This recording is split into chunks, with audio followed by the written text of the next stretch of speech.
Assalamualaikum warahmatullahi wabarakatuh. Perkenalkan, saya Rahmawati Ohi SPD MSN. Saya sebagai dosen tetap di Fakultas Sastra dan Budaya Universitas Negeri Gorontalo di program studi S1 Pendidikan Sendra Tasik. Video ini saya buat untuk memenuhi salah satu persyaratan dalam sertifikasi dosen tahun 2025 sebagai pernyataan diri dosen unjuk Tridharma Perguruan Tinggi dalam aspek pembelajaran atau pengajaran. Berikut cuplikan video pembelajaran untuk mata kuliah Seni Pertunjukan Indonesia yang saya lakukan bersama mahasiswa semester 1 Pendidikan Sendra Tasik. Ya, Assalamualaikum warahmatullahi wabarakatuh. Waalaikumsalam warahmatullahi wabarakatuh. Apa kabar hari ini?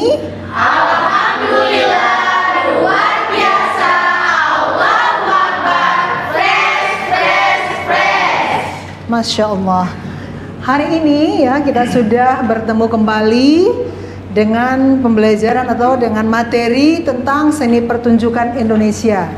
Ya. Jadi sebelum kita memulai proses pembelajaran ini, terlebih dahulu kita akan memulai dengan berdoa. Nah, untuk doa hari ini saya persilahkan Ketua Tingkat Nurlia untuk memimpin doa. Silakan. Jadi teman-teman sebelum kita memulai perkuliahan pada hari ini, marilah kita berdoa menurut kepercayaan masing-masing. Berdoa dimulai. Berdoa selesai.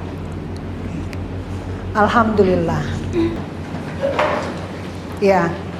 Kita akan lanjutkan pembelajaran hari ini tentang seni pertunjukan Indonesia.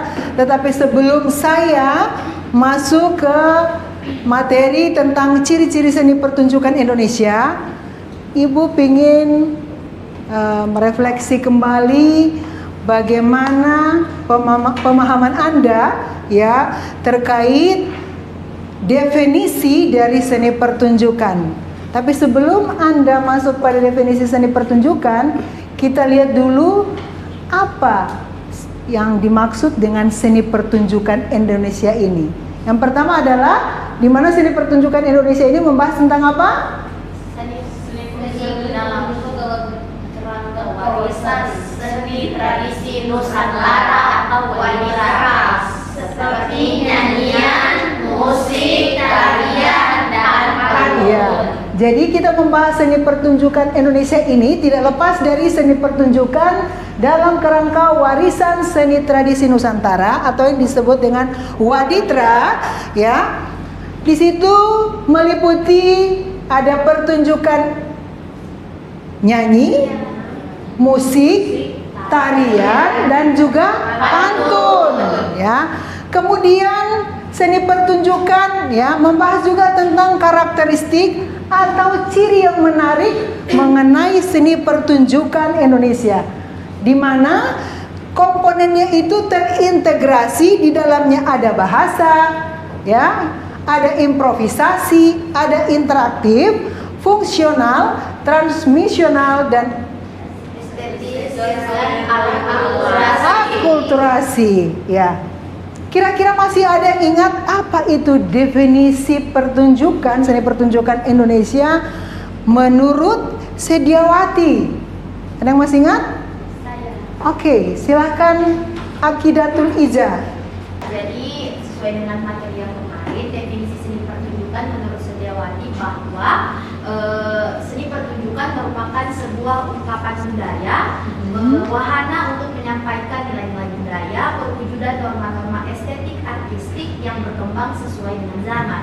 Nah, proses akulturasi di sini berperan besar dalam melahirkan perubahan atau transformasi sesuai dengan banyaknya tanggapan budaya, salah satunya seni pertunjukan. Nah, dan ungkapan budaya menurut Sediawati di sini yang mana menekankan seni pertunjukan itu bukanlah semata-mata sebagai hiburan, tetapi manifestasi dari cara hidup, keyakinan, nilai-nilai yang dianut oleh kelompok masyarakat ataupun kelompok etnis. Kemudian juga ada salah satunya gerakan, melodi, dialog, tata rias, dan properti yang digunakan di dalam suatu kebudayaan. Contohnya seni pertunjukan yang mengandung makna dan simbolis yang merefleksikan identitas budaya pencipta ataupun pendukungnya. Contohnya tari kecak yang berasal dari Mali dan tari saman yang berasal dari Aceh. Oke, terima kasih Ija. Selanjutnya ya, kita masuk ke materi hari ini adalah ciri-ciri seni pertunjukan Indonesia. Jadi ciri-ciri seni pertunjukan Indonesia ini menurut Sudarsono bahwa ciri-ciri seni pertunjukan Indonesia itu ditinjau dari adanya sesuatu yang dipertunjukkan. Artinya adanya sesuatu yang dipertunjukkan menurut Sudarsono ini adalah sesuatu yang dipertunjukkan itu merupakan inti dari materi atau konten artistik ya, yang secara fisik atau visual disajikan kepada penonton seperti elemen gerak, musik, iringan, narasi atau cerita. Kemudian yang kedua, adanya pelaku. Adanya pelaku itu di mana peran pelaku adalah jembatan antara sesuatu yang dipertunjukkan dan penonton, karena mereka ini yang nanti akan menghidupkan karya seni. Jadi bagaimana cara si pelaku ini menjembatani antara sesuatu yang mereka pertunjukkan dengan penonton, ya, sehingga penonton ini senang melihat pertunjukan. Nah, kemudian pelaku harus menguasai keterampilan dan keahlian. Jadi yang melakukan atau menjadi aktor dalam satu pertunjukan itu harus menguasai keterampilan dan keahlian, di mana dia mampu menjiwai, di mana kemampuan pelaku itu dalam menghayati peran atau karakter yang dilakoni itu kalau di dalam pertunjukan teater. Kemudian ada interaksi. Misalnya dari drama tari ya, antara pelaku dengan iringan musik, di mana mereka itu harus mampu menciptakan harmoni dan dinamika dalam pertunjukan. Karena interaksi ini membentuk alur dan ritme pertunjukan secara keseluruhan. Jadi antara penari dengan pemusik kalau tidak selaras, kelihatan apa? Kurang maksimal, berarti mereka tidak mampu menjiwai, ya, tidak bisa menghayati peran mereka atau karakter mereka. Kemudian yang ketiga adanya penonton, ya. Jadi kehadiran dari penonton ini menjadikan pertunjukan menjadi suatu peristiwa komunikasi dalam konteks baik itu pariwisata, kemudian bagaimana karakteristik penonton yang seringkali terjadi pada wisatawan asing yang tidak familiar dengan budaya lokal. Contoh, mereka menonton wayang kulit. Karena di dalam wayang kulit itu biasanya mereka menggunakan bahasa Jawa, bahasa daerah, ya, yang tidak familiar dengan para wisatawan asing, ya. Nah, bagaimana kita sebagai pelaku ini bisa menjadikan pertunjukan ini disukai oleh penonton, ya? Ada wisatawan asing, kemudian mereka menonton, tapi mereka tidak paham apa yang disampaikan oleh pewayang, ya. Jadi ini juga harus kita tahu bagaimana kita mengkomunikasikan ya satu pertunjukan. Jangan sampai di sini ada wisatawan asing, kemudian kita menggunakan bahasa yang mereka tidak mengerti, ya. Kemudian ada yang keempat. Yang keempat adanya nilai-nilai. Seperti apa adanya nilai-nilai itu, Nurlia?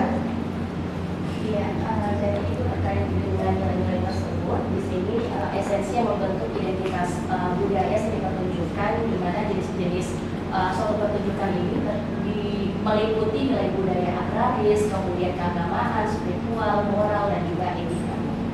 Ya, Jadi adanya nilai-nilai itu ya, di mana kita memberikan makna dan tujuan dalam sebuah pertunjukan ya. Misalkan ada penayangan tarian apa yang biasa di Gorontalo?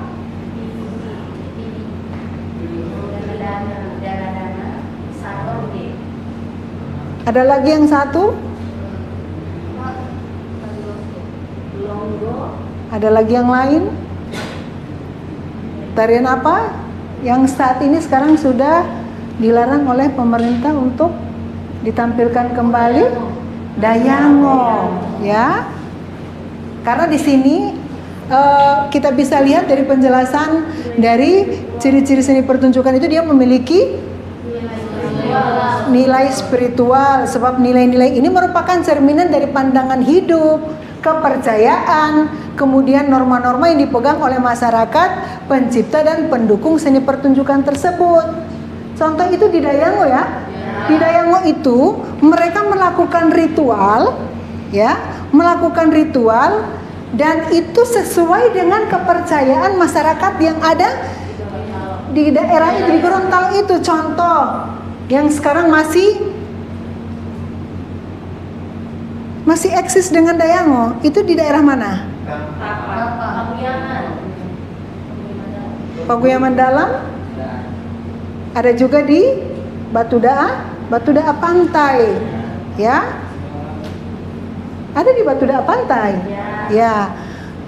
Jadi di situ kita bisa melihat bagaimana kepercayaan norma-norma yang dipegang oleh masyarakat pencipta dan pendukung seni pertunjukan tersebut, sehingga kebiasaan dari masyarakat yang ada di daerah Batu Daa, yang ada di Tapa maupun yang ada di Paguyaman, kebiasaan mereka melakukan Dayango, kemudian itu diangkat menjadi satu tarian, ya.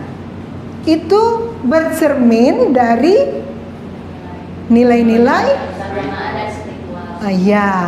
Kemudian yang kelima, ada ciri-ciri seni pertunjukan, yaitu mempunyai fungsi, baik itu fungsi primer maupun sekunder. Kalau fungsi primer merujuk pada tujuan asli atau utama seni pertunjukan dalam konteks budaya asalnya.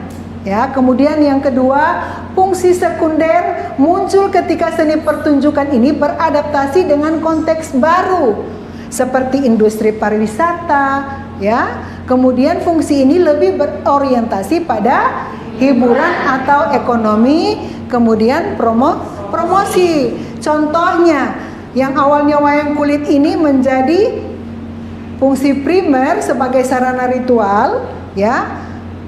Kemudian dikomersilkan menjadi wayang kulit yang telah bergeser dari fungsi primernya, ya. Sudah dijadikan sebagai hiburan. Padahal awalnya ini sebagai sarana ritual, ya. Ya, kemudian bergeser beralih fungsi sebagai hiburan. Ya, kemudian yang keenam. Yang keenam ini adalah membahas tentang karakteristik dari seni pertunjukan Indonesia. Itu membahas tentang bahasa seperti tadi yang sudah Ibu sampaikan, ya. Di mana bahasa ini adalah identitas yang mengalami dikotomi dan memberikan dampak terhadap eksistensi seni pertunjukan, baik itu non universal, ya. Contoh sederhananya ini ya, ketika penonton yang berasal dari etnis Gorontalo, ya, kemudian dia menikmati sajian seni pertunjukan berupa gending gamelan, ya, gending gamelan Jawa, kemudian ada lagu campur sari, dan begitu juga sebaliknya, ada yang dari daerah Jawa kemudian menyaksikan lagu-lagu populer Gorontalo.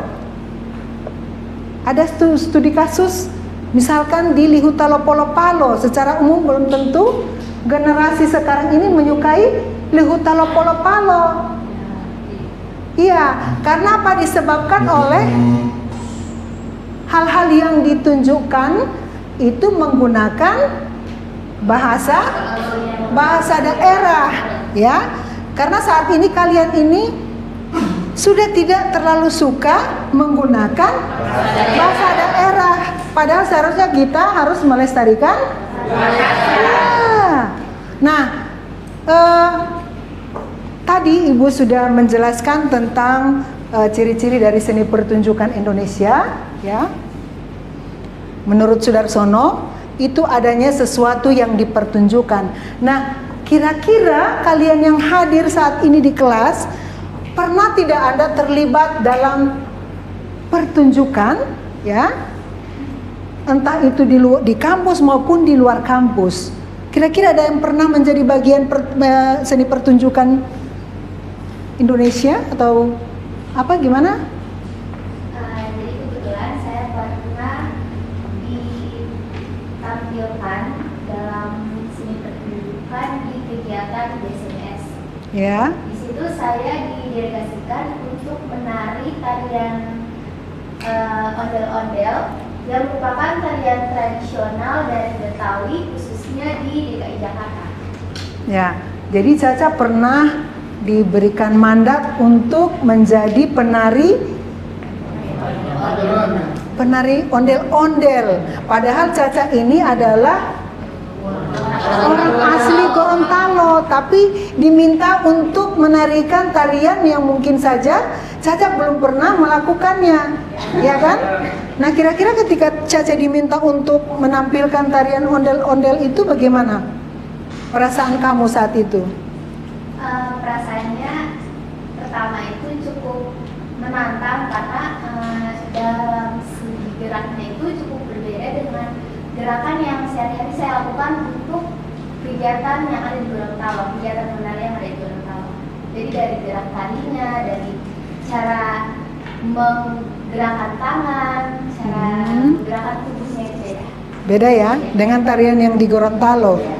Ya. Nah, kira-kira kamu bisa tunjukkan tidak di sini bagaimana tarian ondel-ondel? Ada yang bisa? Mariam juga pernah ikut sama-sama dengan Caca. Oh, silakan Mariam, coba.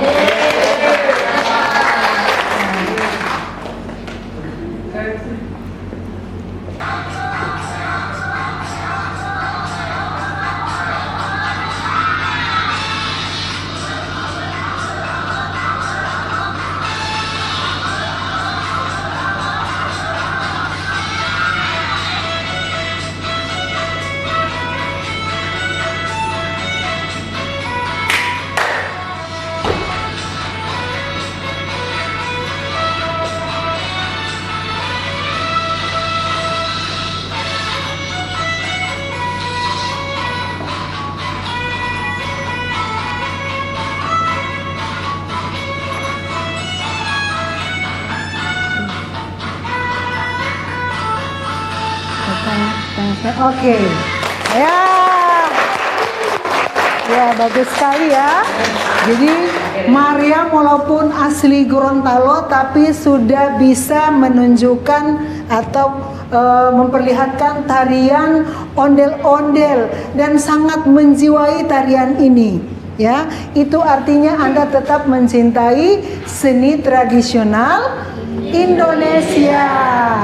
Kemudian ada lagi yang pernah terlibat dalam kegiatan seni pertunjukan? Ya, Nurlia? Ya, kebetulan juga pernah tampil kegiatan dinas pariwisata itu sempat menari tari jaipong dari Jawa Barat. Masya Allah. Jadi Nurlia juga ya didaulati untuk membawakan tarian dari Jawa Barat, tari jaipong. Kamu mengalami kesulitan atau tidak? Terkait dengan kesulitan juga di awal sedikit kendala itu menyesuaikan dengan teknik gerak dari jaipong itu sendiri, Bu. Karena memang dari segi basic penari untuk tarian Gorontalo itu sedikit berbeda dengan jaipongan. Tapi justru saya malah senang belajar tari yang ada selain tarian Gorontalo ini bisa menambah pengetahuan juga sebagai penari, khususnya juga mencintai dan juga melestarikan tarian Nusantara. Iya. Kira-kira kamu bisa menari di sini? Bisa. Saya ingin melihat apa betul-betul ya. Anak Gorontalo bisa membawakan tarian selain tarian Gorontalo. Oke, silakan Nurlia.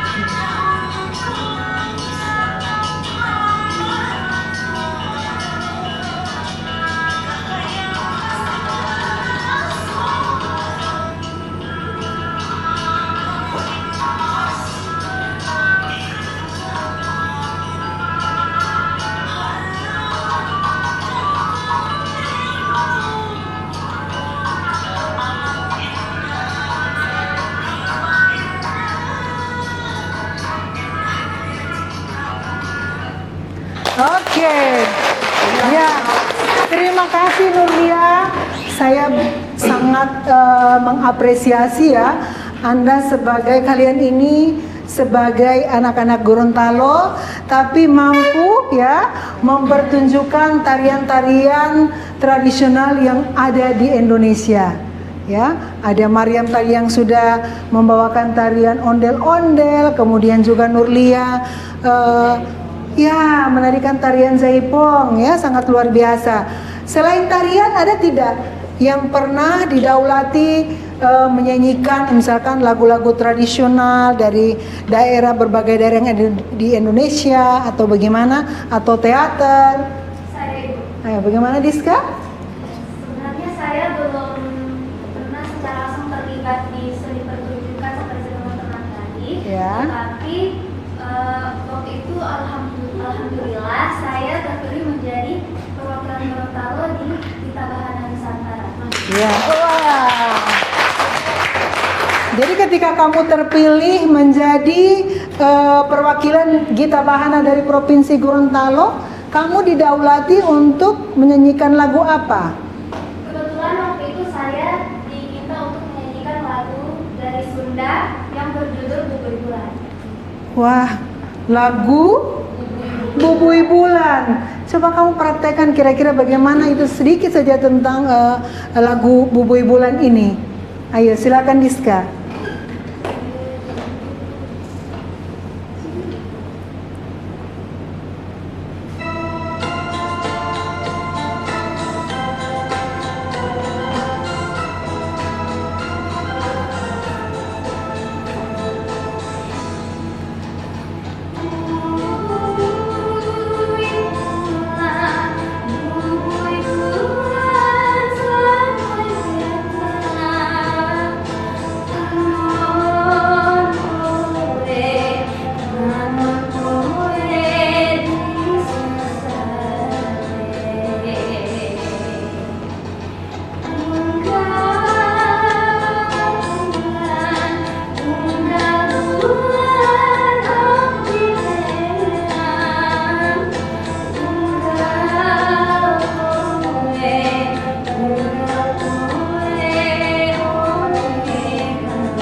Bagus sekali Diska ya.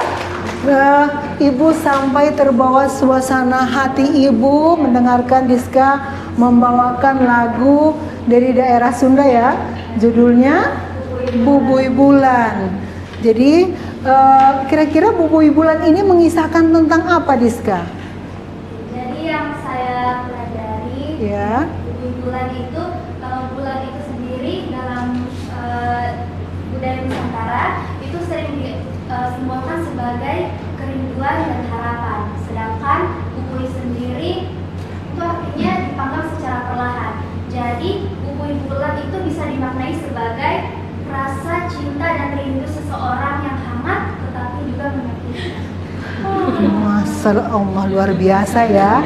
Jadi kisah dari Bubui Bulan ini ya, itu sesuai dengan apa? Dengan Iya, Berkisah tentang apa? Merasakan rindu. Jadi seseorang ini merasakan rindu terhadap orang. Ya, jadi selain dia merindukan orang yang dicintainya, dia juga merindukan kampung halaman. Ya, jadi lagu itu mencerminkan tentang masyarakat yang ada di Sunda yang meluapkan ya perasaannya melalui lagu Bubui Bulan ketika dia merindukan seseorang maupun dia merindukan kampung halamannya. Nah, kira-kira kalau lagu Gorontalo tadi kan sudah ada tarian jaipong, ada apa? Ondel-ondel, kemudian juga ada yang sudah menyanyikan lagu daerah dari lagu daerah Sunda yaitu Bubui Bulan. Kalau dari Gorontalo itu sendiri siapa? Oh, Cindy. Ya. Saya pernah mengisi acara pernikahan Gorontalo, jadi saya terlibat sebagai penyanyi menjadi tarian Tidi Lopolo. Jadi kamu didaulati sebagai penyanyi yang mengiringi tarian Tidi Polo-Palo. Nah, kira-kira lagu Tidi Polo-Palo itu seperti apa? Coba ini sedikit saja. Berdiri Cindy.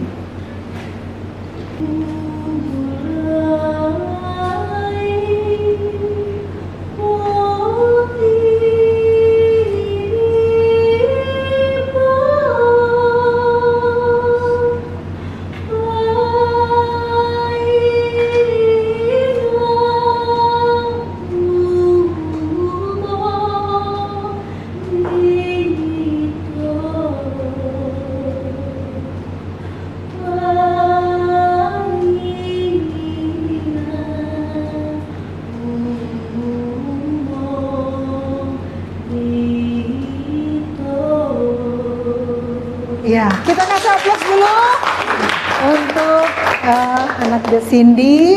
Jadi setelah kita mendengarkan ya nyanyian lagu tradisional yang dibawakan oleh Cindiana Bukoi, maka kita cukupkan sampai di sini dulu ya pembelajaran seni pertunjukan Indonesia, dan insya Allah kita akan lanjutkan di minggu depan ya. Insya Allah kita semua sehat walafiat. Terima kasih untuk hari ini. Assalamualaikum warahmatullahi wabarakatuh. Waalaikumsalam.